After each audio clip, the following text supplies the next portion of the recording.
President. But as I mentioned, to continue my manifestation, for the consideration of the committee, it would be hard for us to take the statement that the former President would take full legal and moral responsibility, yet at the same time insist guilt is personal. I hope this is something that we consider taking his statements moving forward.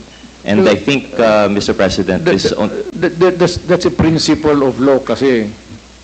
But when I say I take full responsibility, meaning to say, if there is going to be an accounting for the actions of the police, you can include me because I gave the order. Pero yung kasi sabihin mong guilt, because guilt is personal. Hindi mo mapasa yan sa akin. But the order, sabihin mo yung order ng mayor, akin yan, that is different. Kung ano yung individual guilt doon, hindi, kung sabihin mo, overall, nakabulyaso yan, akin yan. At hindi ko, in many cases, mayor for almost 30 years, and even as president, when I ordered na, tinuturo ko talaga sarili ko, akin yan, para magtrabaho ang mga tao. Thank you, Mr. President, for the Somebody clarification. has to take the blame. At the blame stops here. Thank you, Mr. President. Yet, Mr. Chair, I repeat my manifestation that the confusion between the statement that there will be full legal responsibility and at the same time guilt is personal. While there's the mentioning that he will take full responsibility in the cases of, for example, the Barayuga Slay, and of course, also of the killing of the 3 Chinese nationals. I would like to mention that in the case of the Davao Penal Colony, that according to our witnesses, your name was also utilized, Mr. President. Ang sabi po ni Colonel Garma, allegedly, if I believe right, is that huwag kayo mag-interfere, alam ng presidente ito. This is part of, alam mo naman yung pinaglalaban natin dito. So that is just some of the examples, Mr. President, in which we have to decipher the difference now between your pangako po, your taking charge, full responsibility, versus what you're saying na guilt is personal. But nevertheless, Mr. President, we will proceed with the rest of the line of questioning. Mr. President, you made a statement prior, and I think this was brought up by Congressman Abante, regarding sa helicopter po. And I think you affirmed this. You mentioned that if you are corrupt, I will fetch you using a helicopter to Manila and I will throw you out. I have done this before, why would I not do it again? And you mentioned, Mr. President, earlier that this is hyperbole. You said, istorya lang po. You stand by this, Mr. President, through the Honorable Chairman. Patakot lang man yun.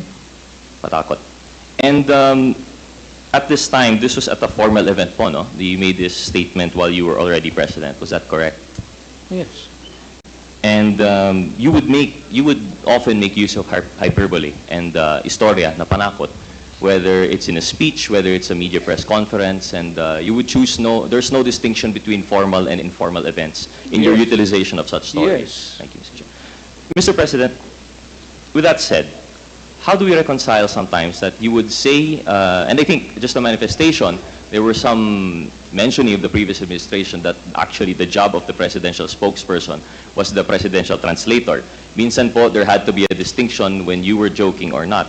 Yet, when you were giving your orders to the PNP, for example, would you also utilize hyperbole sometimes or istorya? Direkta ako. Ini command conference direkta ako. Lahat mo yan sila, tanong ka, pag sabi ko, trabaho mo yan, trabaho mo. Ang akin kasi ganito, ayaw ko ng kriminal. Kung mapatay mo isang kriminal na lumaban, one less headache for humanity. Pag may isang drug into traffic na lumaban, napatay mo, one less headache for society. Ang akin dyan is just the process of elimination and minimizing the danger to society. Pagka marami yan sila, then walang mangyari. You're a mayor ni presidenta, hayaan mo yung mga sindikato dyan na to flourish. Kung hindi matakot yan, patayin mo, wala talaga mangyari rin. Walang mangyari sa siyudad mo, walang mangyari sa Pilipinas. Thank you, Mr. President. Mr. President, to the Honorable Chairman, I'd like to ask, in relation to that, your questions, your answers and statements given today, were some of them hyperbole, or were all of them matter-of-fact frank, as you would give in your command conference? Well, minsan din. Hindi ako hindi ako nagbibigay talaga ng direkta na I would leave it hanging so that you will have something to think of.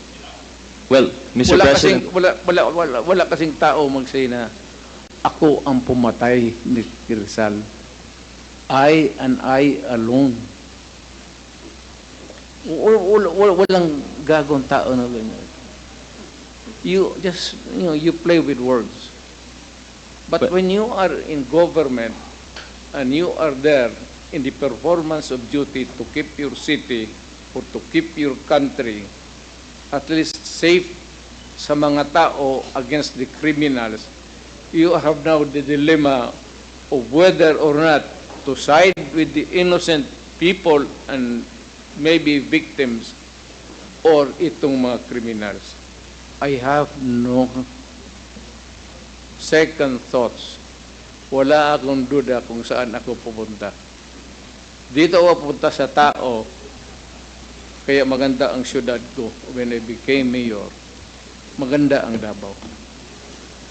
Yung na-presidente ako, minus-minus ang sindikato. Kasi alam ng mga tao, pinatay ko sila.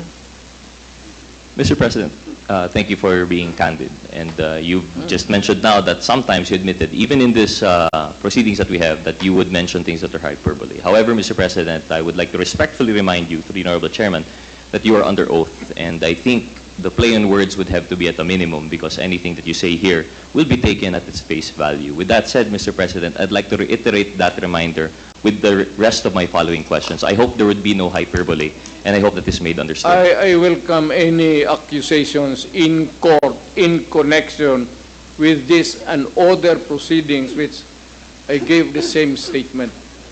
Thank you. Mr. President, my next few questions. they are Trabaho ko yun. Yes.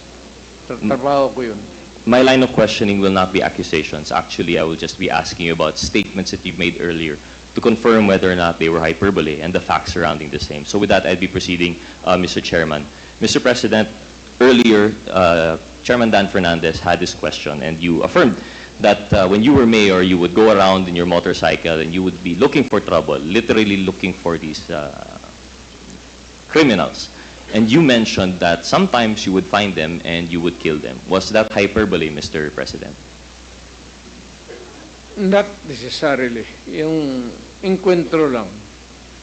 Nakamotor ako, pagbababa ako, magparking ako, tapos lapitan ko sila. Yung iba magtakbo, yung iba hindi. Minsan, may makita ako na magbunot ng baril. Lumalaban. Hindi naman ako masyado praktisado sa barilan, pero alam ko na pag ganun ang sitwasyon, you're in danger of losing your life. Mr. President, in these times na rumuronda po kayo naka-big bike and you've had these encounters, how many persons have you killed, Mr. President? Wala akong accounting dyan.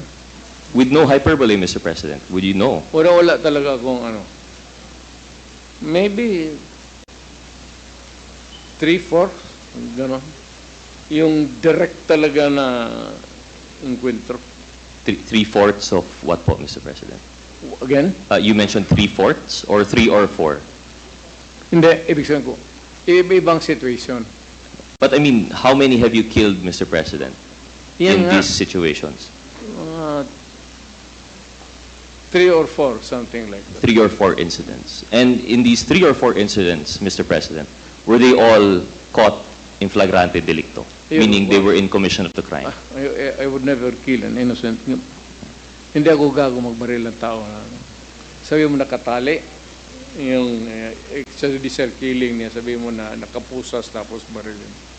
Hindi ka lalaki niya. Thank you for the clarification. That's not a job. Huwag na lang yung sabihin nung tanggalin mo na lang yung mayor tapat yung pagka-police mo. Hindi, that's not the job of pagkalalaki ka, hindi mo gawin yan.